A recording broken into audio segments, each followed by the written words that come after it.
Hey everyone, it's been a while. It's Erin Melton, and I'm back again. I am so excited about who we have on today.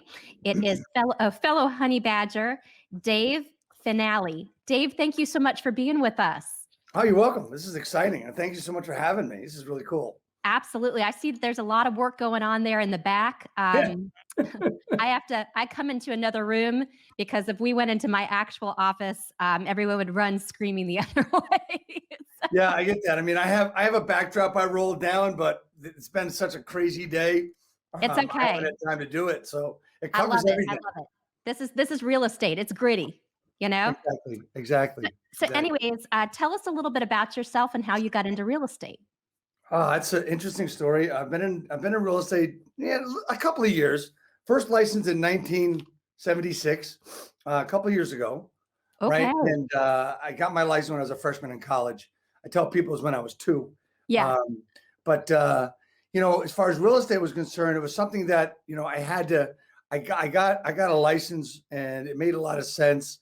I worked in a corporate real estate office for a summer, corporate real estate being Curtis Wright. And anybody from the 50s and 60s would know what Curtis Wright was. They built airplane engines for World War II and the Korean Okay. War, right? But anyway, so I'm in college and my dad's a dentist. He wants me to be a dentist. And I said, nah, I'm not going to be a dentist. I don't want to stick my hand in anybody's mouth. Right. So long story short, he was in real estate too. So I chose real estate. And that's, as I graduated from college, I worked for him. I did have a job for a couple of years, but I worked for him. We built houses, we built buildings, we designed them, we managed properties, we had rental properties, we had a lot of different things.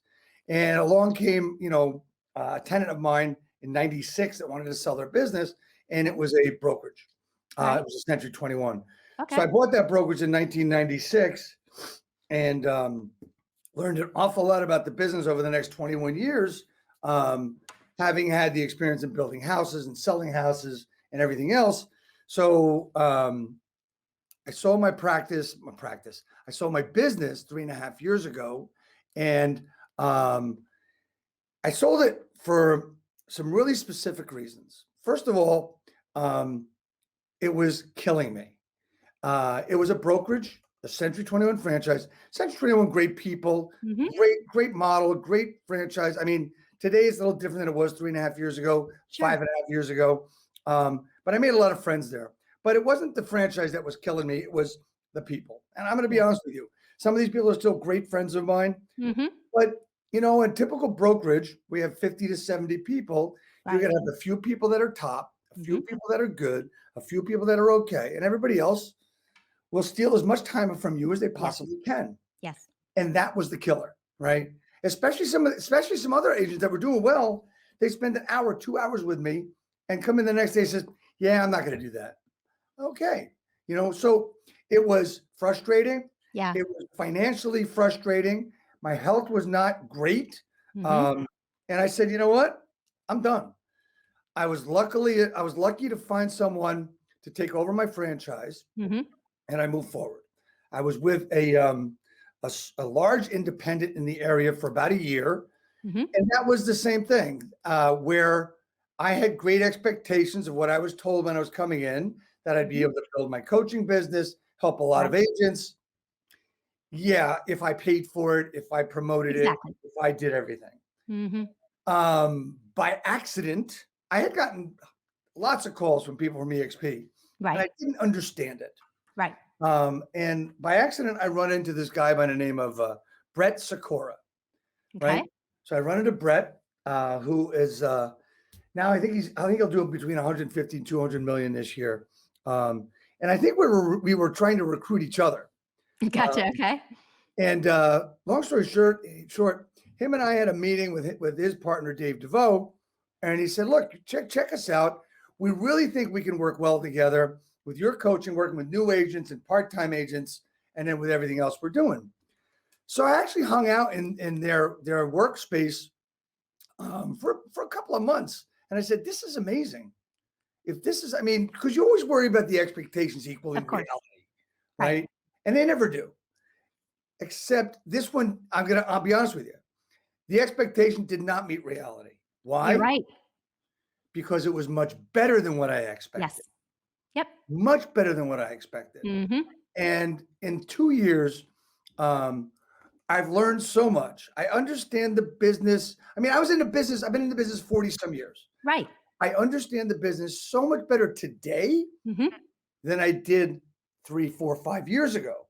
I also understand that I am never the smartest guy in the room, ever. Mhm. And that's like humbling and impressive at the same time. Yes. So that's a little quick story of how I got into the business. And, so I mean, and I've been doing it a long time. I know how to build anything. I can fix anything in a house.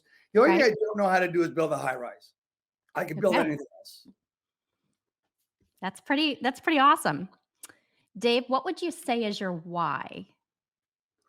Whys change over the years. I Yes, they talk to do. people about their goals and stuff, and then Mhm. when they start reaching their goals, a goal is really only a hope and a dream, Mhm. and it's basically what your commitment has to be. Now, was coached by John Cheplack for many years. I consider John a good friend, and one of the things he always told me was that your results are a hope and a dream, and your commitment is what you should really worry about, look at, because you can measure a commitment by its results. So when I look at my why, I look at what result I want out of it. Right. So years ago was making sure my kids could go to college, um, and grow and learn and stuff. And I have two girls. They're both grown on their own. One's married. They're 30 and 28, and they are just amazing individuals. And I think I did a pretty good job there. And I think they would agree, which is really cool. Yes. Um, but my why really is, honestly, I had a lot of trouble with this when I sold my franchise, when I sold my business, because I didn't know what it was. Mhm. I really worked on it for a long time. And I'm sure there are people out there that can relate to this. Mhm. My why more than anything else, Aaron, is really simple. I just want to help people. So every day when I wake up, I really say to myself, who am I going to help today? Mhm. Right. I know what my schedule looks like. Right. Um, I'm involved in helping agents. We're doing a poolside mastermind tomorrow, and I had a very good friend of mine who's with KW says, well, you know what? It looks like that's going to be an EXP event. I really don't want to come. I say, hey, man, you're my friend. First of Right. all, we're not here to recruit you. No. We're here to give you value, right? Yes. And that's exactly what it is. I just want to help people do better in their business because I know that over the years, there really wasn't the help out there that's there today. And Right. I can do so much more for them today. Mhm. So that really is my why. Really. Mhm. That's a great why. And it seems to be a very common theme amongst so many people that I interview and very similar to me. And I can definitely relate with what you've said. Talk to everyone about growing your real estate business and what that means to you. Well, growing my real estate business is on the basis of who can I help, who can I coach. Growing a real estate business to everyone else is going to depend on their why, Sure. because that's always going to tell you what the path is going to be. Now, if someone Mhm. wants to grow their real estate business, they should be looking into the 7 pillars of business, which I call them 7 main pillars of business, which is sphere of influence, expireds, FISBOs, withdrawals, um, social media, open houses, and circle prospecting.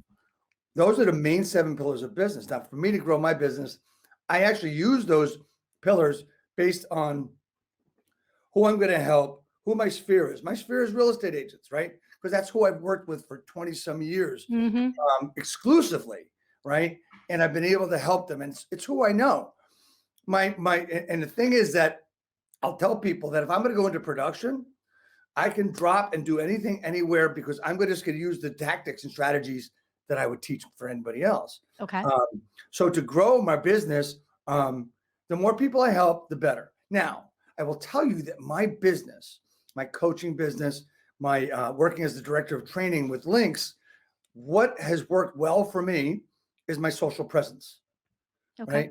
So I'll give you a quick story. So the other day, I was out going to open houses because I want to meet more agents. And my girlfriend Joanne loves open houses. So we went to a few. And the last one we went to, I knew the agent. Wait a minute. I had never Well, let's just say that I had never met the agent before in Okay. person, ever. Right. I've known him for 25 years. Right. Yeah. On the phone, Yep. through email. That's Yep. about it. Maybe 3 or 4 phone calls. The woman that was doing it with him, I met her once, right? Probably haven't talked to them in 7, 8 years. Right. I walk in the door.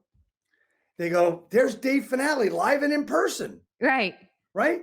I'm talking to them like I'm their best friend, Yeah. like they've known me for years, like they talked to me yesterday. Mhm. So the power of social, the power of video is how Yes. I grow my business. Okay. Really, that's how I do it. That's very impactful, and I'm learning more and more how impactful it is on a daily basis, particularly with this group, and I Right. never really grasped that until I became a honey badger. It's amazing, So right? I mean, you just listen to what everybody says and how they push forward. It works really well. exactly. What would your adolescent self not recognize about Dave today? What the hell happened to your hair? Oh, I thought you were talking to me. I'm like, "Oh god, I No, don't that's what know." he would say. That's what my adolescent self would say to me. What the hell happened to your hair? Right? It doesn't look bad now, but I mean, it's just like, oh my God. About business or looking at me, what would he say? Um, he would probably say, pretty cool. Pretty cool. You had a lot of fun as you grew up and grew through things. You did stuff that you probably were going to do anyway, and you just had more fun than I thought you would. Gotcha. Um, and here you are, but you just won't stop, will you? And that's really it. I won't stop. People talk about. I don't know anybody my age or younger. I do know people talking about retirement, Yeah, and that's retirement is for me, honestly, through EXP working with my downline. That's my okay, retirement. right. Do you think you will ever truly, truly retire? No, Yeah, no, because you know what? I love the back and forth. I honestly, here's the thing that I look at it, and this is what's so special mhm, is that I worked by myself for years. I was the boss. I was mhm, the chief cook and bottle washer. I took out the garbage, or I made sure the garbage was taken out. I made sure I had this, I had that. I made sure that I let the agents yell at me. Right? I did have a great manager, but his goal was to keep everybody happy. So he right, didn't do such a great job, but he kept everything, level, which was okay, but we didn't move forward. mhm, Now, I actually work day to day, every day, next to side by side, great people that have an investment, not a dollar investment, but a requirement of partnership between us that we are not going to let each other down. right, We work, honestly, we have an organization that's based on handshake. It's mhm, based on trust. And whether I could get a piece of paper tomorrow, but the point is that I can't let this guy down, and he can't let me down. So we're moving forward, building our businesses, and that's what this company has allowed us to do, is to do that because how you structure what you want to do, and different people do it different ways, so they're working together. The collaborative effect in this company is absolutely amazing. it really is. It so is. Now, that kind of feeds right into my next question, which would be, how does being a part of EXP and the Honey Badger Nation make you feel? I got a question. I can call anybody. I got a question. I mean, as far as honey badgers, I mean, I do a broadcast every Friday. I mean, I've had last week we had Michael Reese. I've had Brent Gove, Glenn Sanford, Jake Kinder, a lot of other people. This week I have Greg McDaniel, who's an EXP agent as well. Not in honey badgers, but but honey badgers. I mean, it's like if I need anything, they're there. If they need Mhm, anything, I'm there. Right. It's like a bank, and it's an open deposit, open withdrawal system whenever you need it. There's so much deposits in this bank, and anybody can withdraw, and they know they're going to put it back in. right. You know, that's what it means. It means it's just an amazing group of people that care about each other. And we don't even know each other. We've never met each other. But we Right. know that we're in this business with EXP and the Honey Badger Nation. And the whole process is to work together to help each other. Whatever I can do, I'm there. Anybody calls me, I'm there. Mhm. Absolutely. Um, I know you've had a lot of success up to this point. What would you say you would define as success moving forward when it comes to your life and also to your business? Because that changes. Okay, so my goal in my life now, we talked about why. Okay, Mhm. why is to help people. You need certain things to be able to help people. People mostly work for a living, and in that living or that live, they live for a lifestyle. I want to cut the middleman out. I want to work for the lifestyle. So the lifestyle that I want is to go wherever I want to go when I want to go. What that means is, since I'm not a quote unquote producing real estate agent, right? I can do that a lot easier than a lot. If I want to say, you know, excuse me, go to Florida next week, or I want to go to Tahoe next week, or whatever I want, I can do it, right? I have my schedule. I have broadcast and coaching sessions all week long. But honestly, all I need is this thing called a laptop and an internet connection, and I'm good. I proved that. That was the hardest thing, honestly. Went to Florida for a couple of weeks a few months ago, and I had to prove that I could do it. And we had a condition. We actually drove from New Jersey. The condition was if it wasn't working out, we'd leave after a week. I didn't want to leave, period. Right? Because it was so relaxing. We were in a relative's house. They made it so great for me. So I had a place to work. Everybody knew I was going to work. All I had to do is tell them what my schedule was. And I can do that because people are more accepting of what I do and how I do it because they accept me. They know me.